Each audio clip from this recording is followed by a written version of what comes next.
আমার আপনার রিজিকের মালিক আল্লাহ। দুনিয়ার সব এই সাঙ্গ খেলা যা আছে সাঙ্গ হয়ে যায় দুই জিনিসের কারণে, আর খেলা জমে দুই জিনিসের কারণে। হায়াত রিজিক হয় তো দুনিয়ার খেলা বাকি রয়, হায়াত রিজিক নাই তো খেলা বন্ধ হয়ে যায়। দুনিয়ার হায়াত দারমাদার এই দুই জিনিসের উপরে। পিঁপড়া বলে খুব বড় করে দান করে বললেন, আনার মালিক, আমি বাদশাহ, ইসআল মা শিতা, যা মনে চায় তা চাও, দিন উল্টি। দুইটা চাইলাম, যেই দুই জিনিস দিয়ে দুনিয়া চলে দুইটার একটাও নাই আমার কাছে। আমি কি এর প্রচুর বাদশাহ? এই যে আমাকে সেই প্রচুর বাদশাহ বলে তিরস্কার করে আমার মাথাকে নিচে নামায়া দিছে। এবার তখতে সুলাইমানিতে বসো, আমি আমার মাথা উঠাই দেব, কারণ মালিকের মালিক আল্লাহর ভয় সব সময় আমাকে বিনয় করে চালায়। আল্লাহু আকবার করে বলেন। এ কারণে তাকওয়া দরকার, তাকওয়াল্লাহ। তাকওয়াল্লাহ আপনি কেমনে কুনু মা'আস সাদিকিন, এইভাবে বসে বসেই তাকওয়া বিতরণ হয়। গুরুত্বপূর্ণ নসিহা এ পর্যন্ত। আমন্ত্রিত বিজ্ঞ বুজুর্গ, যোগ্য আন্তর্জাতিক মুফাসসিরে কোরআন হযরতগণ আপনাদের সামনে পেশ করেছেন একের পর এক। বিশেষভাবে আমার পূর্বে গুরুত্বপূর্ণ নসিহা আপনাদের সামনে আমার অত্যন্ত মহব্বতের ভাই আব্দুল্লাহ আমিন সাহেব দামাত বরকাতুহুম তিনি করতেছিলেন। আর ইয়াহিয়া তাকি যেহেতু নিজেও মুফাসসিরে কোরআন, ময়দানের সাথে জড়িত, তার সাথে আলোচকদের সাথে তাআল্লুক, এমন আলোচকরাও এখানে আজকে উপস্থিত হয়েছে বরেণ্যদের ভেতর থেকেও, যাদের নাম পোস্টারে নাই, কিন্তু তারা এখানে হাজিরা দিয়েছে, আলোচনা করেছে। একটি নেহায়াতি গুরুত্বপূর্ণ একটা মাহফিল, যেখানে বিজ্ঞ বিজ্ঞ মুফাসসিররা এসেছে। যদি মৌসুমটা বৃষ্টির না হতো তাহলে অনেক আল্লাহর বান্দারা এখানে হাজির হইত। ওজরে মাকুলের কারণে ওই পরিমাণ মানুষ আসতে পারে নাই যারা শীতের দিন হইলে আসতে। ঘরের থেকে বাইর হবে কিন্তু বৃষ্টি বৃষ্টি ভাব মনে করে আর বাইরে হবে। মৌসুমটা বৃষ্টির হওয়ার কারণে খোলা মাঠে প্রোগ্রামও কঠিন। ধন্যবাদ তকিকে, উপরে ত্রিপল সহ নিচে সুন্দর বিছানা সহ বৃষ্টি আসলেও যেন আপনারা বসে থাকতে পারেন, কিছু কথা শুনতে পারেন, এই আয়োজন করেছে। আর আপনারাও বসে রয়েছেন, কোরবানি দিয়েছেন, আপনাদের হাজিরি কোরবানি আল্লাহ তাআলা কবুল করেন। আপনারা বলুন আমিন। অনেক কথা হয়েছে, আমি আয়াত পড়েছি, আয়াতের মধ্যে 3টি নির্দেশ আছে। 1 নম্বর নির্দেশ হলো আল্লাহ পাক মুমিনদেরকে বলেছেন তোমরা মুত্তাকি হও, আল্লাহকে ভয় করো। ইয়া আইয়ুহাল্লাযীনা আমানুত্তাকুল্লাহ, তোমরা আল্লাহকে ভয় করো, একটা নির্দেশ। তাকওয়া কাকে বলা হয়? তাকওয়া বলা হয় আল্লাহ পাকের ভয়ে গুনাহ বর্জন করাকে তাকওয়া বলে। এটা সতর্কতা, খোদা ভীতি একটা সতর্কতার নাম। যেই সতর্কতার মাধ্যমে বান্দা গুনাহ বর্জন করে ইবাদতের জিন্দেগি গ্রহণ করে, এটাকেই তাকওয়া বলে। যে যত বড় মুত্তাকি তার গুনাহ তত কম। তাকওয়ার অভাব যখন হয় খোদা ভীতির, তখন মানুষ গুনাহ করে। বর্তমান সমাজের মানুষের ভেতরে গুনার প্রবণতা বেশি নাকি ইবাদত করার খাসলত বেশি? বোঝা যায় বর্তমান যুগের মানুষের ভেতরে তাকওয়া। কোরআনে কারীমে জায়গায় জায়গায় আল্লাহ তাআলা ঈমানদারদেরকে মেনশন করে করে ডেকে ডেকে বলেছেন, এই ঈমানদাররা তোমরা আল্লাহকে ভয় করো, মুত্তাকি হও, তাকওয়াওয়ালা হও। তাকওয়াওয়ালা হইলে গুনাহ ছাড়তে পারবে, ইবাদত করতে পারবে। আমাদের পূর্বের মানুষের তাকওয়া বেশি ছিল, সেগুলো শুনলে আমাদের তাকওয়ার পরিমাপটা করা যাবে যে আমরা কিরকম মুত্তাকি। আগের যুগের মানুষরা এতটাই মুত্তাকি ছিল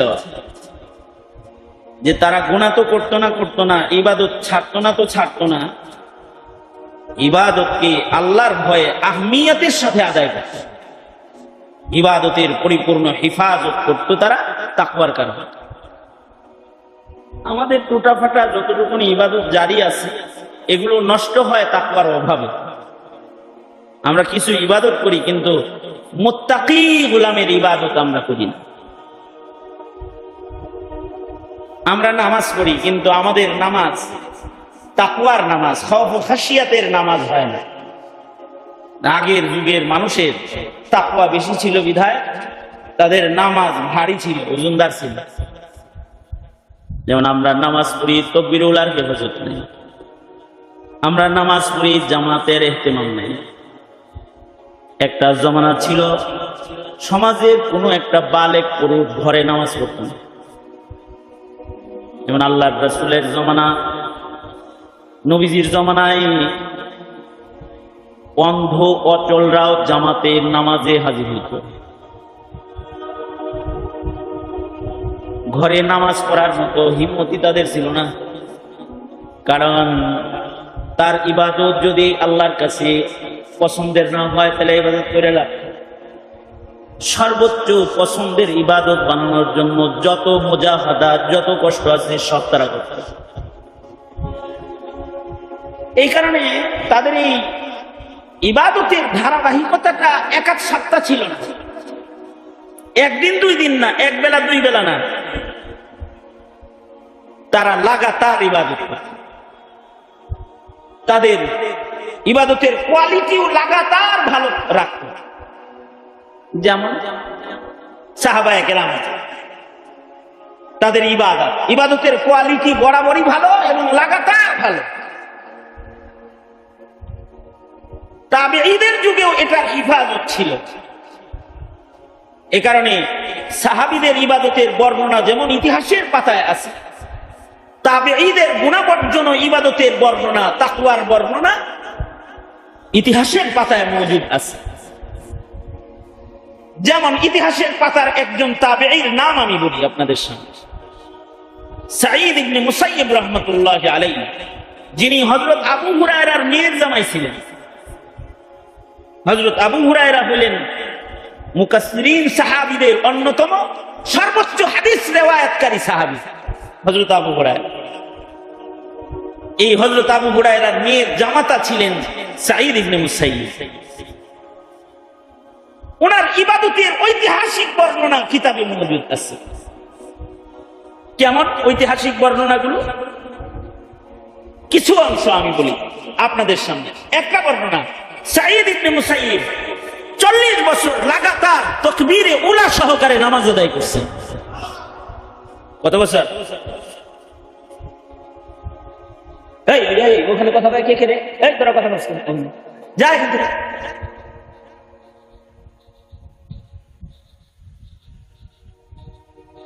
এখন আবার তাকায় রয়েছে, তুমি বসো ওখানে।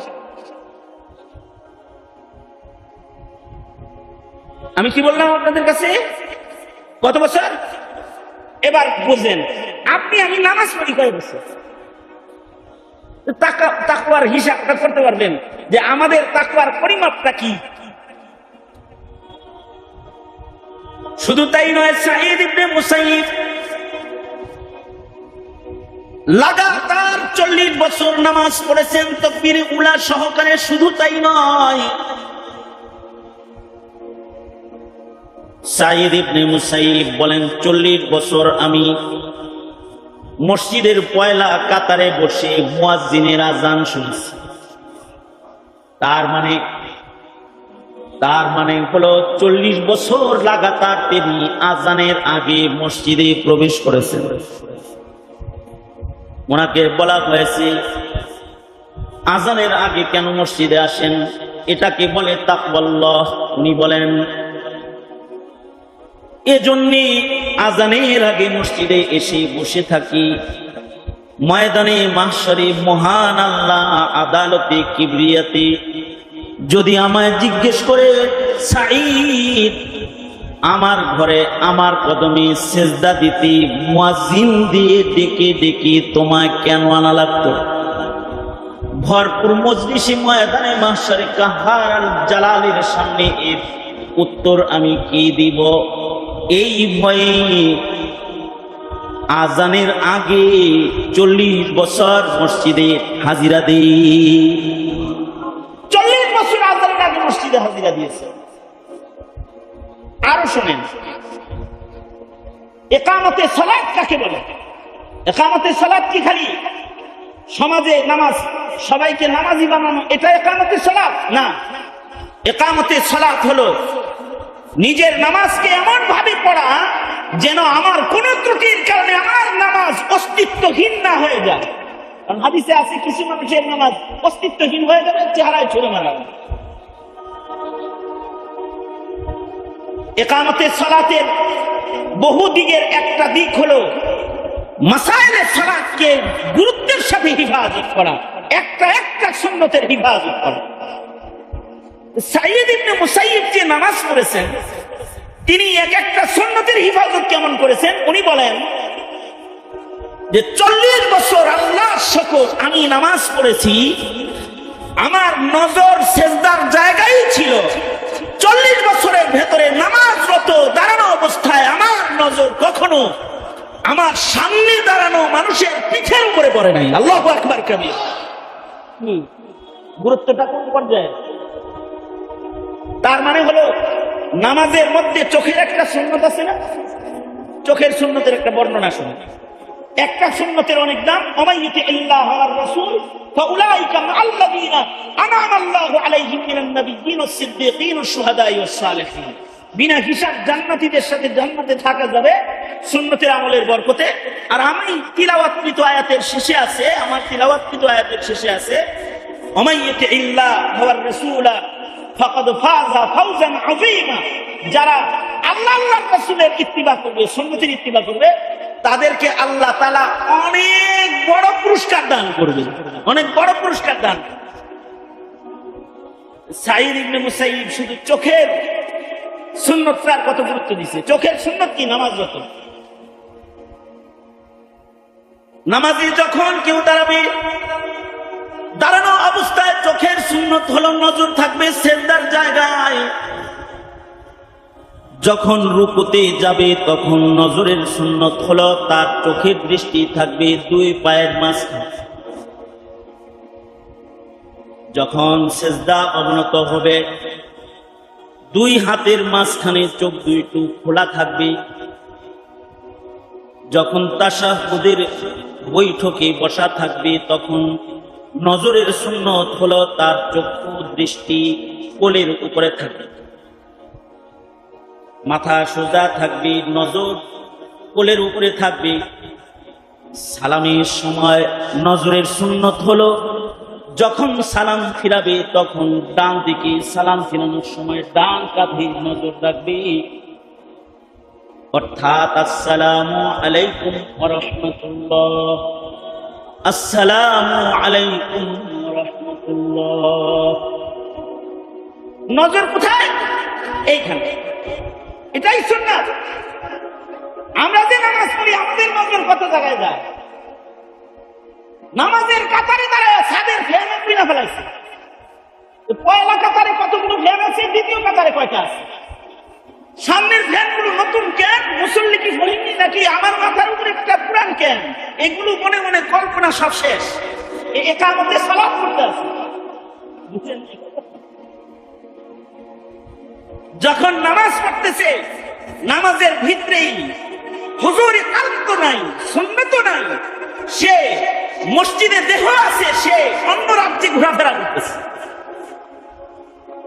এই যে বেখিয়ালি নামাজ, এটা আমাদের হয়, এটা তাকওয়ার অভাবের কারণে হয়। খেয়াল করে করে সুন্নতের নামাজ, মাসাইলের হিফাজতের নামাজটাও তাকওয়া যার বেশি তার নামাজ তত বেশি ভালো হয়। এ কারণে সাইয়্যিদ ইবনে মুসাইয়্যিব বলে, শুধুই আমি নজরের সুন্নতের হিফাজত 40 বছর নামাজে এমন ভাবে করেছি, দাঁড়ানো অবস্থায় সেজদার জায়গায় নজর রেখেছি 40 বছর। এই 40 বছরের মধ্যে কখনো আমার দৃষ্টি আমার সামনে দাঁড়ানো কোনো মানুষের পিঠের উপরে পড়ে নাই।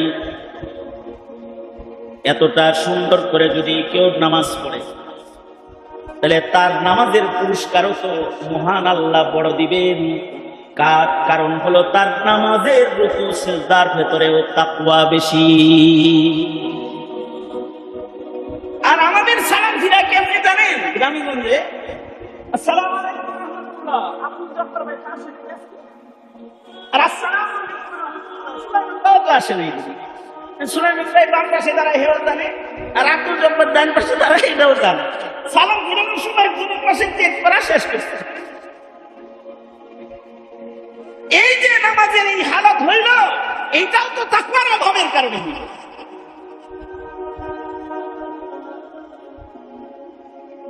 সুতরাং ইয়া আইয়ুহাল্লাযীনা আমানুত্তাকুল্লাহ, হে ঈমানদাররা আল্লাহকে ভয় করো। আল্লাহর ভয় যদি কারোর ভেতরে আসে, তার গর্দান নিচা হয় না, নিচা হয় না। এখন তো আমাদের গর্দান উঁচু, আমাদের গর্দান নিচু না, কারণ ক্ষুধা ভীতির অভাব। যে এই কারণে আমরা নিজেকে যতটা চিনি, আল্লাহকে অতটা চিনি না। আমরা সবাই নিজেকে যতটুকু চিনি, আহকামুল হাকিমিনের ক্ষমতা ও কুদরতকে অতটা চিনি না।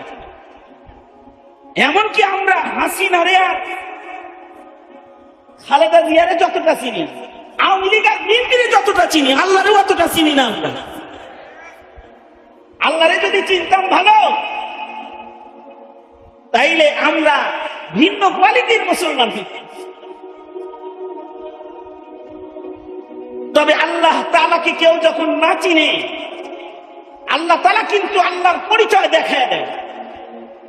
যেমন এক সময় আল্লাহ বিল্লাহ সব ভুইরা, মোল্লা মুন্সি সব ভুইরা, জেলখানা ভুইরা আর অত্যাচার কইরা আওয়ামী লীগ যেন ক্ষুধা ভুইলা গেছিল, এরকম অবস্থান যখন হয়েছে, ঘাটটা ধরে হেলিকপ্টারে পাঠায় দাদার দেশে পাঠায় দিয়েছে, ইন্ডিয়া পাঠায় দিয়েছে। আল্লাহর চিনি নাই।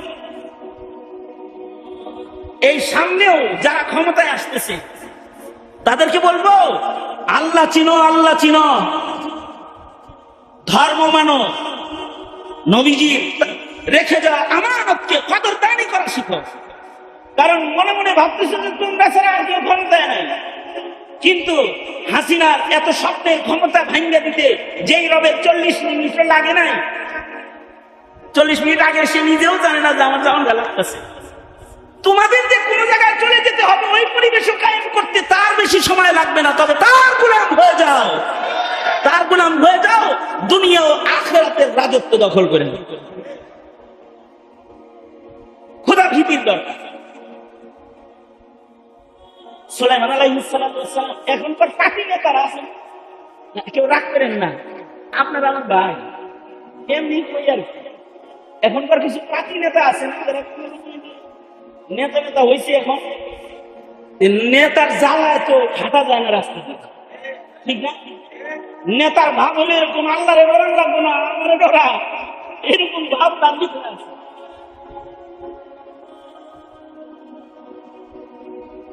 আঞ্চলিক একটা নেতা এইরকম, একদিন সে পাঠায় ছিল, এইরকম খুব টান করে হাঁটে এখন।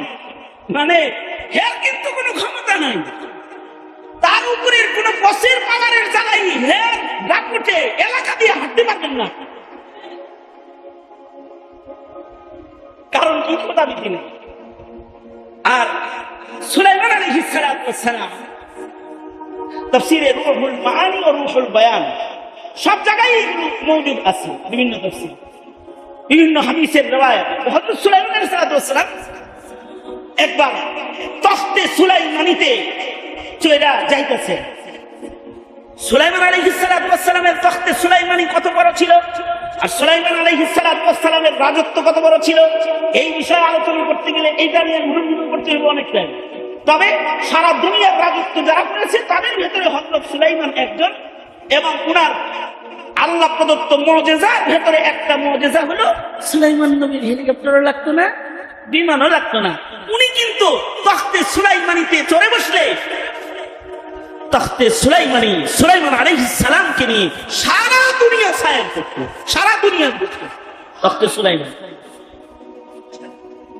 তো হযরত সুলাইমান আলাইহিস সালাম একবার তখতে সুলাইমানিতে বসে ওদিকে যাইতেছেন, নেতারা ভালো করে বলেন তখতে সুলাইমানিতে চড়ে যাইতেছেন একদিকে। এই তখতে সুলাইমানিতে চড়ে যখন যাচ্ছেন, তখতে সুলাইমানির ভিতরে হায় রে, এই যে কি কাঠ যেন খোলা থাকে, কি সম্ভব না, হ্যাঁ সাত খোলা কাঠ যদি কারণ থাকে, আর যদি সে নেতা হয় আর যদি রাস্তা দিয়ে যায়, তখন সিটের উপরে দাঁড়ায় এরকম করতে করতে যায় না। তখতে সুলাইমানির তো ছাদ নাই, তখতে সুলাইমানিতে সুলাইমান নবী বসে আছেন, নিচে থেকে সবাই সুলাইমান নবীকে দেখতে চায়, সবাই তখতে সুলাইমানির দিকে তাকায়, কিন্তু সুলাইমান আলাইহিস সালাম উনি আসামির মতো মাথাটা নিচে দিয়া চুপি চুপি বৈশা যায় সবসময়। হযরত সুলাইমানের মন্ত্রী পরিষদ যারা, তারা সুলাইমান নবীকে জিজ্ঞেস করলেন, পয়গম্বর সুলাইমান তখতে সুলাইমানিতে বসে আপনি যান, মাথাটা পর্যন্ত উঁচা করেন না। আর দুনিয়ার নেতা দেখে মোটর সাইকেলে বসে, তাই তার ধাক্কার সাথে কেউ রাস্তায় থাকতে পারে। আর তখতে সুলাইমানিতে সুলাইমান আলাইহিস সালাম বসেছেন, মাথা নিচের দিকে দিয়ে বসে আছেন। মন্ত্রী পরিষদ বলে, সুলাইমান মাথা নিচের দিকে দিয়ে কেন বসে আছেন, মাথা কেন উঁচা করেন না, এভাবে জড়সড় হয়ে বসেছেন কেন? হযরত সুলাইমান বলে, সারা দুনিয়ার বাদশাহী মহান আল্লাহ আমাকে দান করেছে, কিন্তু আমাকে এই বিনয় আর নম্রতা একটা পিপীলিকায় শিক্ষা দিয়েছে। আমার এই বিনয় আমি শিক্ষা গ্রহণ করেছি একটা পিপীলিকার কাছ থেকে। আল্লামানি নামলাতুন, একটা পিঁপড়ায় আমাকে মাথা নত করা শিখাইছে। ওই যে পিপীলিকার সাথে আমি কথা বলতেছিলাম, সুলাইমান নবী পিঁপড়ার সাথে কথা বলতেন, পিপীলিকার কথা বুঝতেন, এমনকি মন্তকাত তায়ের পশু পাখির ভাষা আল্লাহ পয়গম্বর সুলাইমানকে শিক্ষা দিয়েছিলেন। সূরা নামল সুলাইমান নবী ও পিপীলিকার কথার দলিল বহন করে, ইতিহাস বর্ণনা করে মহান আল্লাহ উম্মতে মুসলিমাকে সূরা নামল দান করেছেন। পিঁপড়ার সাথে কথা বলতেন। সুলাইমান আলাইহিস সালাম ইনস জিনের বাদশা ছিলেন, পাখির সাথে কথা বলতেন, এমনকি পাখির কথা বুঝতেন। আমরা কি পাখির কথা বুঝি? বুঝেন পাখির কথা?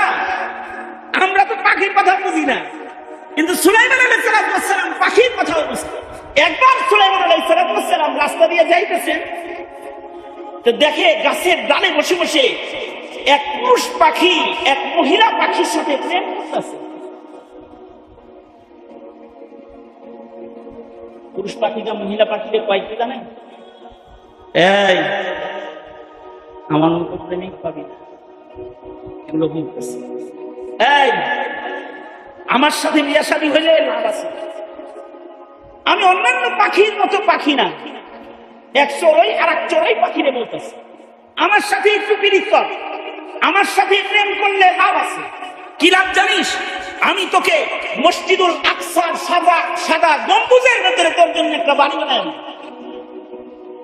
সুলাইমান নবী কয়, সব বিয়াকারীরা মিথ্যাবাদী, কারণ মসজিদুল আকসার খবর আমার চাইতে তো আর কেউ বেশি জানে না। বারবার আমি মসজিদুল আকসা নির্মাণ করেছি, আর ও বউয়ের লোক দেখাইতেছে, ওই মিনারার সাদা জায়গায় তোকে একটা বাসা বানায় আসবো, ওইখানে দুইজন থাকবো, আমার সাথে ওই জায়গায় সম্পর্ক আছে, করার মতো ল্যান্ডাট আছে, এগুলো বলতেছে। সুলাইমান নবী বলে যে কিরকম মিথ্যাবাদী, কুল্লু নাকিহিন কাযযাব। সুলাইমান নবী বলে সব বিয়াকারী যারা এগুলো সব মিথ্যাবাদী, কারণ বিয়ার আগে খালি বিভিন্ন ধরনের প্রলোভন কথাবার্তা উল্টো উল্টো। আর বিয়ার পরে এই মিষ্টি কথা থাকে না, এই কথাগুলো টক হয়ে যায়। মানুষের মুখের কথা টক হয়ে যাক, পিতা হয়ে যাক, ধারালো হয়ে যাক, এটা আল্লাহ পাক চান না। এ কারণে আল্লাহ পাক বলেন ওয়াকুলু কাওলান সাদীদা। আমি যে আয়াত করেছি এটা কিন্তু বিবাহের খুতবার ভেতরে এই আয়াত পড়া হয়। বিয়ের খুতবার ভিতরে যে 3 আয়াত পড়া হয় তার ভিতরে এটা এক আয়াত। তার মানে হলো ইয়া আইয়ুহাল্লাযীনা আমানুত্তাকুল্লাহ ওয়া কুলু কাওলান সাদীদা। আল্লাহ বলেন হে ঈমানদারেরা, তোমরা আল্লাহকে ভয় করো। ওয়া কুলু কাওলান সাদীদা, তোমরা মিষ্টি মিষ্টি কথা বলো, সুন্দর সুন্দর কথা বলো। দুষ্ট কথা বলবা না, নষ্ট কথা বলবা না, ভালো কথা বলবা, পাক কথা বলবা, সুন্দর সুন্দর কথা বলবা। বিয়ে শাদী যেহেতু কথার মাধ্যমে বিয়ে হয়, এ কারণে সুন্দর সত্য কথা বিবাহের মজলিসে যেন উচ্চারিত হয়। 2টা কবুল শব্দ কথার মাধ্যমে দূরের 2টা মানুষ কাছের হইয়া যায়। এই মুখের কথাগুলো যেন নষ্ট কথা না হয়, এই কথাগুলো যেন প্রলোভনের কথা না হয়। আর বিয়ের পরে যেন আবার বাসা পাল্টায় না যায়। বিয়ের আগে কইছে রসের রসের, এবার কয় কষে কষে। বিয়ে করে আইন না, এবার জানি না তোমরা কি আছে, এত ফুটানি করস আমার বাড়িতে থাকবি, 3 বেলা খাবি। আর এর আগে বলছে বিয়ে সাহেব আমার ছেলের কাছে মেয়েটা দেন, রাজরানী বানায় রাখেন। আর বাড়িতে আইনে কয় বুড়া বয়সে তোমার শাশুড়ি কাজ করবে নাকি, চোখে দেখো না? কাজের বুয়া একটা ধরে নিয়েছে, দিন রাতের সব কাজ হের ঘাট উঠাই দিছে। হযরত সুলাইমান বলে সব বিয়াকারীরা মিথ্যাবাদী। এটা পাখি বিয়া করতে চায়, তাও বলবে মিথ্যা কথা কয়।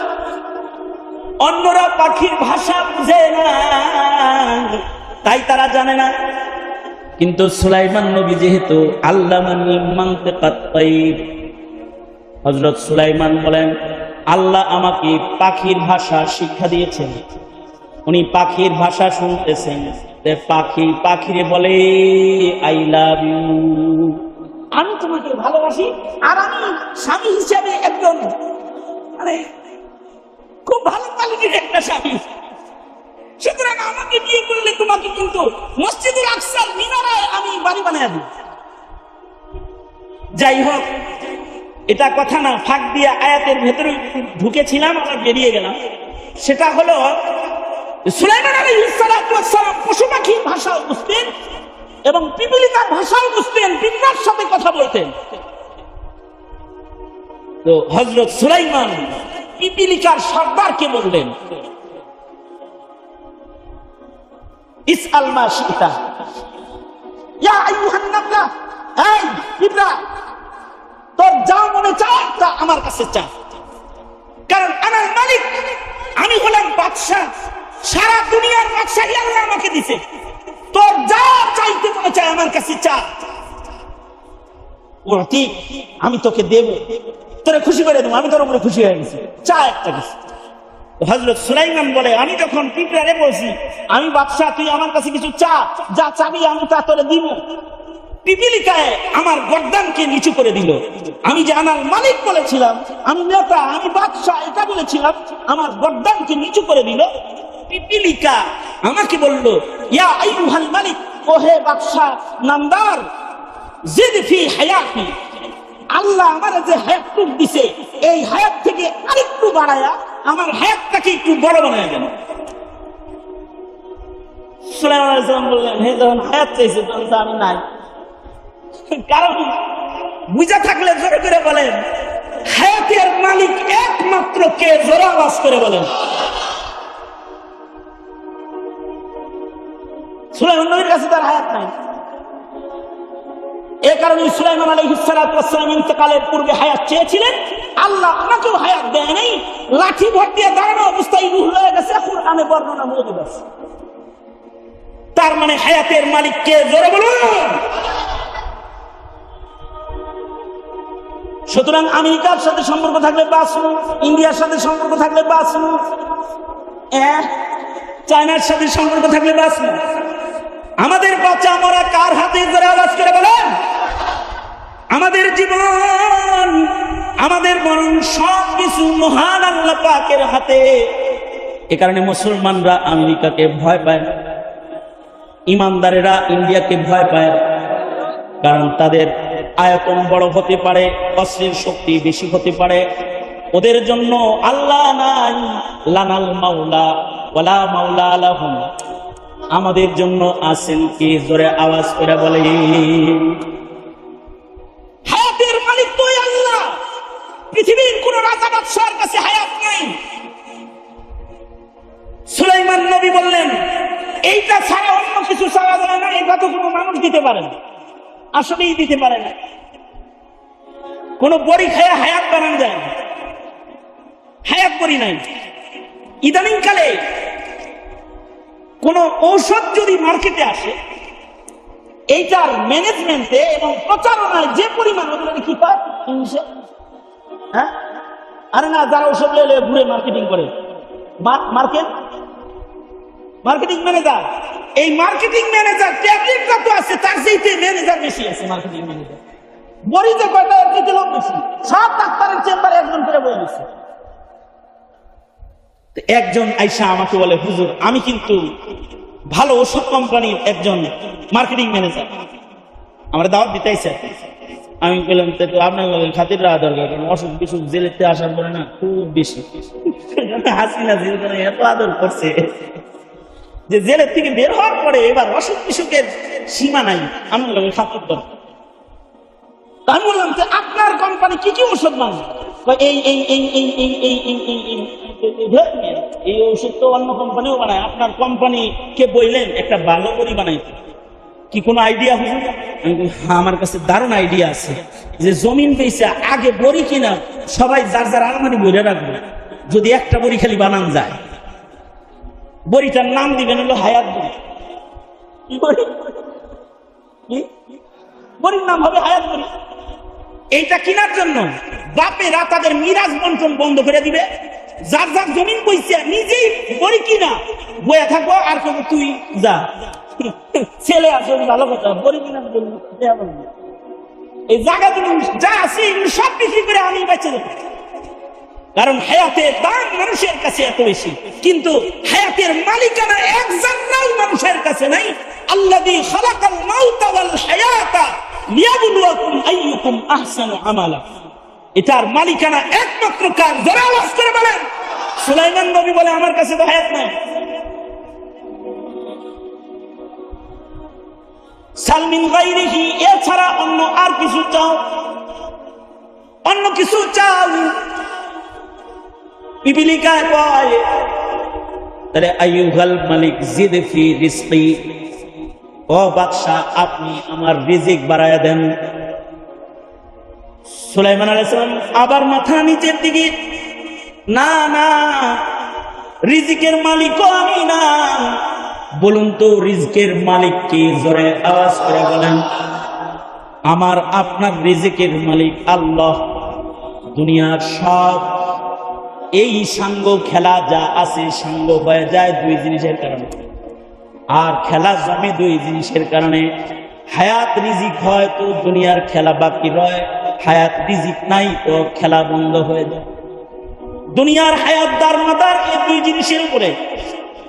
পিঁপড়া বলে, খুব বড় করে টান করে বললেন, আনাল মালিক, আমি বাদশাহ। ইসআল মা শিতা, যা মনে চায় তা চাও, দিমু উতি। দুইটা চাইলাম, যেই দুই জিনিস দিয়ে দুনিয়া চলে, দুইটার একটাও নাই আমার কাছে। আপনি কি এর প্রচুর বাদশাহ? এই যে আমাকে সেই প্রচুর বাদশাহ বলে তিরস্কার করে আমার মাথাকে নিচে নামায়া দিছে। এবার তখতে সুলাইমানিতে বসবো আমি, আমার মাথা কোথায় দেব? কারণ মালিকের মালিক আল্লাহর ভয় সবসময় আমাকে বিনয় করে চালায়। আল্লাহু আকবার করে বলেন। এ কারণে তাকওয়া দরকার, তাকওয়া আল্লাহ। তাকওয়া আল্লাহ আপনি কেমনে কোন মাস সাদিকিন, এইভাবে বসে বসে তাকওয়া বিতরণ হয়। সুতরাং সমাজকে মুত্তাকি বানান, সমাজের মুখের ভাষা সুন্দর বানান, সমাজকে সুন্নতওয়ালা বানান, ফাকাদ ফাযা ফাওজান আযীমা। ইনশাআল্লাহ সমাজের মানুষকে মুত্তাকি বানাবো, ইনশাআল্লাহ জোরে করে বলেন। খোদা ভীরু বানাবো, তাকওয়াল্লাহ শিখাবো, এবং ভাষা সুন্দর বানান, জবান ভালো করেন। রাজনীতি করেন আপনারা, একজনের গালির জ্বালায় আর একজনের ভোট চলে যায়। এই মুখ ভালো করে আনেন, সুন্দর ভাষা নিয়ে আগমন করুন। কারণ মানুষের যখন মুখ অসুন্দর হয়ে যায় তখন বুক অসুন্দর হয়ে যায়, আর যখন মুখটা ভালো হয় তো বুকটা ভালো হয়ে যায়। এ কারণে কুলু কাওলান সাদীদা, মুখটা ভালো করো, বুকটা ভালো হয়ে যাবে। সুতরাং দুষ্ট কথা উচ্চারণ করবো না, ইনশাআল্লাহ জোরে করে বলেন। তৈয়ার আছি তো ইনশাআল্লাহ? আর সুন্নতের পাবন জিন্দেগি করব। সমাজে মুত্তাকি বাচ্চা কাচ্চা বানাইতে দরকার। মাদ্রাসা স্কুল কলেজে তাকওয়া শিক্ষা দিবে না, কিন্তু তাকী আপনার ছেলেকে তাকওয়া শিক্ষা দিবে। যে কোনো মাদ্রাসা আপনার সন্তানকে তাকওয়া শিক্ষা দিবে, নম্র ভাষা শিক্ষা দিবে। এ কারণে দেখেন না, এই দেশের কোন হুজুরের ভাষা খারাপ না, এরা মিম্বরে বসে বসে মিষ্টি কথায় কথা কয়। আপনি কি মনে করেন আপনার মতো ভাষা এরা জানে না? বিশ্বাস করেন, যদি প্রতিযোগিতা লাগে না, আপনি পারবেন নাকি? জানে, কিন্তু আপনাকে কিছু বলে না। কারণ তারা তাদের মুখকে সুন্দর কথায় ব্যবহার করে,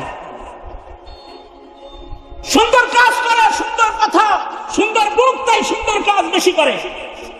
তবে মুমিনের হৃদয়ে ঈমান আছে, ঈমান।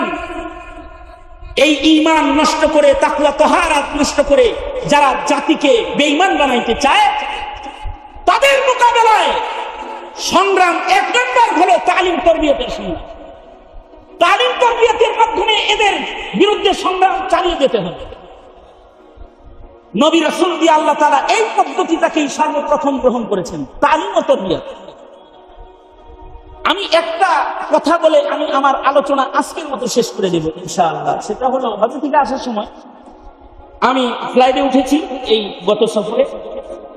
তা আমার পাশে যে ক্রু আছে খেদমতে, তো বিজনেস ক্লাসের ওই ক্রুদের কাছে নাম শুদ্ধা, ওদের কাছে লিস্ট আছে, অমুক অমুক এত সিটে, অমুক অমুক এত সিটে। তো আমার সিট বরাবর এসে দাঁড়ায় ক্রু বলে কি, your name Khalid Saifullah Ayubi? G, my name is Khalid Saifullah Ayubi. Your name, তোমার নাম কি? মাই নেম ইজ আলী, আমার নাম আলী। আলী। আমি ভাবলাম যাক, আজকে কমাস কম একটা মুসলমানের রাতের খাওয়ান দাওয়ান নসিব হইতেছে, মনে খুশি হয়েছি আর কি। তো আমার কাছে আসছে, খাবার নিয়ে আসছে। তা আইসা আমার দাড়িতে হাত দিয়ে বলে, তোর দাড়িটা খুব সুন্দর লাগে, ইউ আর এ সুন্নি মুসলিম? আমার তুই কি সুন্নি মুসলিম নাকি? হ্যাঁ, আমি Sunni Muslim. You are a Sunni Muslim? My grandfather is Muslim. হ্যাঁ, এ বললো যে না, আমি মুসলমান না, তবে আমার দাদা মুসলমান ছিল। হ্যাঁ, দাদা মুসলমান ছিল। আমি কি, তোর নাম আলী হইলো কেমনি? আব্বা যে মুসলমান ছিল, আব্বা সব করে নাম রাখছে আলী। কিন্তু বাবা আমার ছোটবেলায় মারা গেছে। বাবা বিয়ে করেছিল একটা খ্রিস্টানকে। বাবার মৃত্যুর পরে আমার মা আমাদের 3-4 ভাই বোন যারা আছি, এদের সবাইকে খ্রিস্ট ধর্ম শিখাইছে, খ্রিস্টানদের সাথে আত্মীয়তা করাইছে।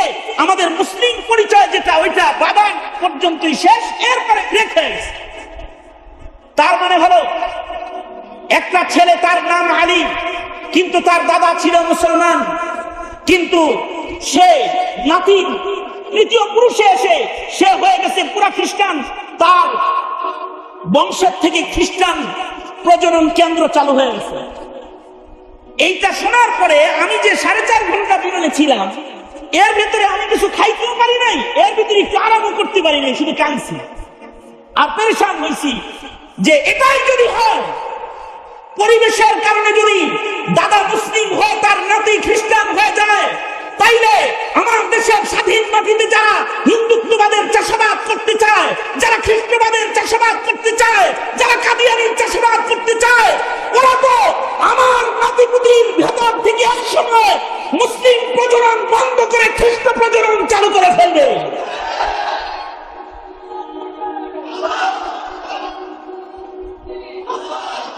তাইলে আমি আপনি মুমিন হিসাবে আপনার আমার জমিনের পাহারাদারির সতর্কতা কতটুকু হওয়া দরকার? বুঝলে বুঝপাতা, না বুঝলে নাকি তেজপাতা লোকে বলে। সুতরাং আমি যা বললাম তো বললামই, বুঝলে তো বুঝপাতা, না বুঝলে তেজপাতা। দেশ রক্ষা করো, সমাজ রক্ষা করো, মুত্তাকিদের সমাজ গড়ো, সুন্নাত রক্ষা করো, পরিবেশ রক্ষা করো, জমিনের পরিবেশ রক্ষা করো। সময় এসেছে আবার নতুন করে দেশের স্বাধীনতা সংরক্ষণ করার। দেশটাকে কোনো হিন্দু খ্রিস্টান মালাউনের দালালের হাতে তুলে দিও না। মুসলিম হিসাবে এর পাহারাদারি করো। তৈরি আছেন তো ইনশাআল্লাহ? আল্লাহ তাআলা আমাদেরকে ভূমিকা অবতীর্ণ হওয়ার তৌফিক দান করেন। এটাই সংক্ষিপ্ত কথা। ইয়াহিয়া ভাতিজা, বন্ধু, বড় ভাই জাকারিয়া আল হুসাইনি দামাত বারকাতুহু কর্মজীবনের প্রথম বছরের সঙ্গী, আর তারই সন্তান আমার কোলে পেশাব করছে। এটাতেই আমার কোলে মুখছে। হ্যাঁ, কয়বার মুখছে জানি না। যাই হোক, মুফাসসিরে কোরআন ভাতিজা তো ভাতিজার দরদে চাচার হাজিরি। গভীর রাতে কিছু হৃদয়ের ব্যথা আপনাদের কাছে বললাম। আল্লাহ তাআলা বুঝবার তৌফিক দান করে। তার যে মিশন, মসজিদ মাদ্রাসা প্রতিষ্ঠা করে সমাজের উন্নয়ন করা, মুত্তাকির সমাজ গড়া, এই গড়তে তাকে তার হাতকে শক্তিশালী করতে পাশে থাকবেন তো ইনশাআল্লাহ? আল্লাহ তাআলা সবাইকে কবুল করেন। সবাই ইস্তিগফার করেন। আস্তাগফিরুল্লাহ রাব্বি মিন কুল্লি যামবি ওয়া আতুবু ইলাইহি লা হাওলা ওয়ালা কুওয়াতা ইল্লা বিল্লাহিল আলিয়্যিল আযীম। আস্তাগফির। তোমরা কি এখনই বিলালে দিবা? হ্যাঁ, শেষ। রাহো রাহো রাহো করে বুঝলো না। এখন একটু দোয়া কালাম করো। বসো, জায়গায় বসো, আগে কাম সারো, তারপরে নড়াচড়া করবা। এর আগে নড়বা চলবে না। সভাপতি সাহেবের বক্তব্যটা পর্যন্ত দিলাম না, এই কারণে যেন পরিবেশ নষ্ট না হয়।